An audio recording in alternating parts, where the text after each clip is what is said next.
चतुर खरगोश और शेर। किसी घने जंगल में एक बहुत बड़ा शेर रहता था। वह रोज शिकार पर निकलता और एक दो नहीं, कई कई जानवरों का काम तमाम देता।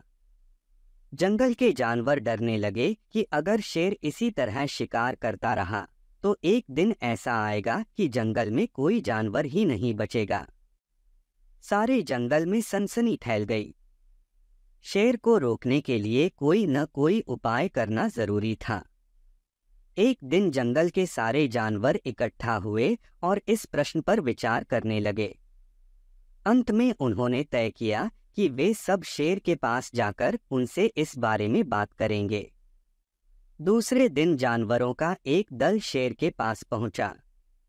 उनको अपनी ओर आते देख शेर घबरा गया और उसने गरजकर पूछा, क्या बात है?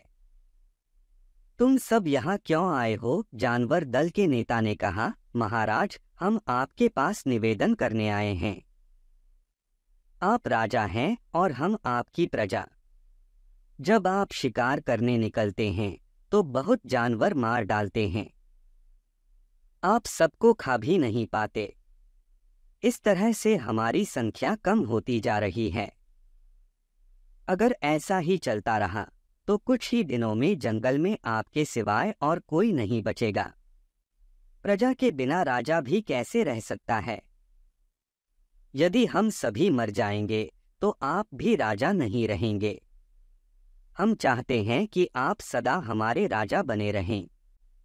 आपसे हमारी विनती है कि आप अपने घर पर ही रहा करें। हम हर रोज स्वयं आपके खाने के लिए एक जानवर भेज दिया करेंगे। इस तरह से राजा और प्रजा दोनों ही चैन से रह सकेंगे। शेर को लगा कि जानवरों की बात में सच्चाई है।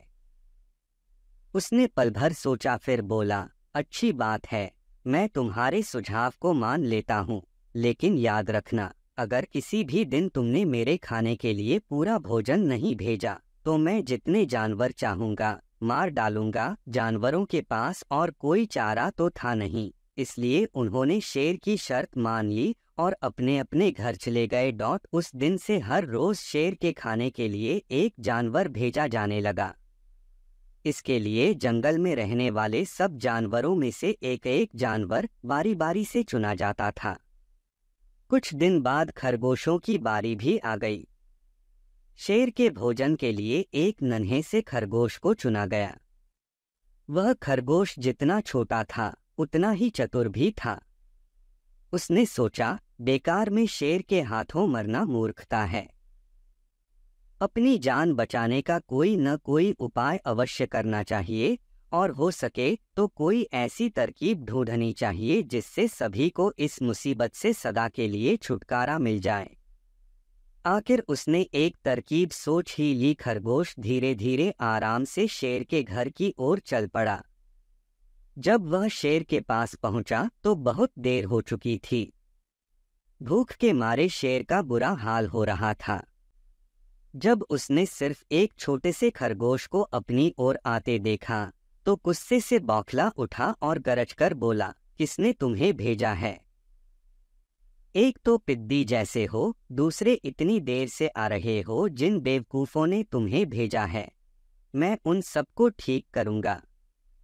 एक एक का काम तमाम न किया तो मेरा नाम भी शेर नहीं। नन्हे खरगोश ने आदर से जमीन तक झुककर कहा, महाराज, अगर आप कृपा करके मेरी बात सुन लें तो मुझे या और जानवरों को दोष नहीं देंगे।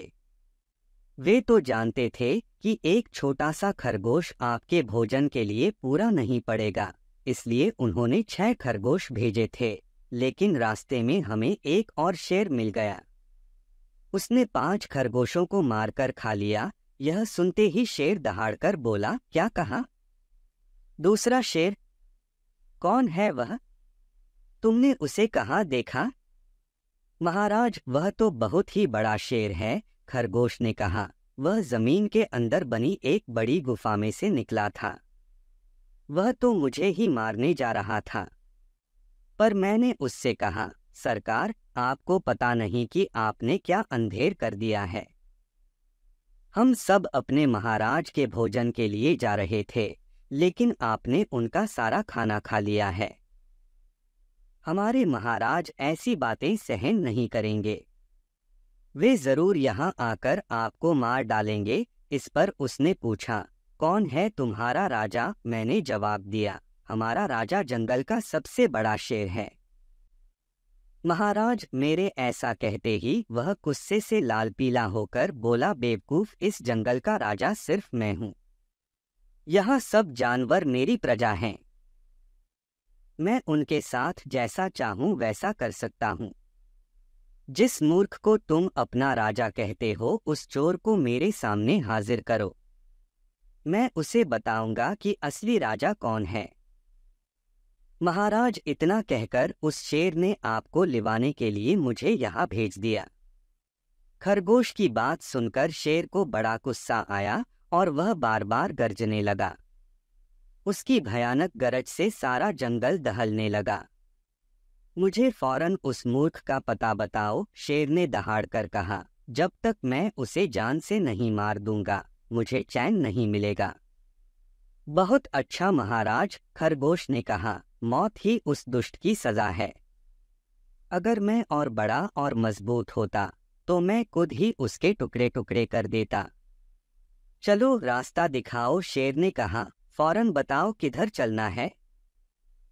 इधर आइए महाराज, इधर। खरगोश रास्ता दिखाते हुआ शेर को एक कुएं के पास ले गया और बोला, महाराज, वह दुष्ट शेर जमीन के नीचे किले में रहता है। जरा सावधान रहिएगा। किले में छुपा दुश्मन खतरनाक होता है। मैं उससे निपट लूंगा, शेर ने कहा। तुम यह बताओ कि वह है कहाँ? पहले जब मैंने उसे देखा था तब तो वह यहीं बाहर खड़ा था। लगता है आपको आता देखकर वह किले में घुस गया है। आइए मैं आपको दिखाता हूँ। खरगोश ने कुएं के नजदीक आकर शेर से अंदर झांकने के लिए कहा। शेर ने कुएं के अंदर झांका तो उसे कुएं के पानी में अपनी परछाई दिखाई दी। परछाई को देखकर शेर जोर से दहाड़ा। कुएं के अंदर से आती हुई अपनी ही दहाड़ने की गूंज सुनकर उसने समझा कि दूसरा शेर भी दहाड़ रहा है। दुश्मन को तुरंत मार डालने के इरादे से वह फौरन कुएं में कूद पड़ा। कूदते ही पहले तो वह कुएं की दीवार से टकराया, फिर धड़ाम से पानी में गिरा और डूबकर मर गया। इस तरह चतुराई से शेर से छुट्टी पाकर नन्हा खरगोश घर लौटा। उसने जंगल के जानवरों को शेर के मारे जाने की कहानी सुनाई। दुश्मन के मारे जाने की खबर से सारे जंगल में खुशी फैल गई। जंगल के सभी जानवर खरगोश की जय जयकार करने लगे। हेलो दोस्तों, नमस्कार, कैसे हो आप? सबका हमारे चैनल पर स्वागत है। हमारे चैनल को सब्सक्राइब, लाइक, शेयर, कमेंट जरूर करें।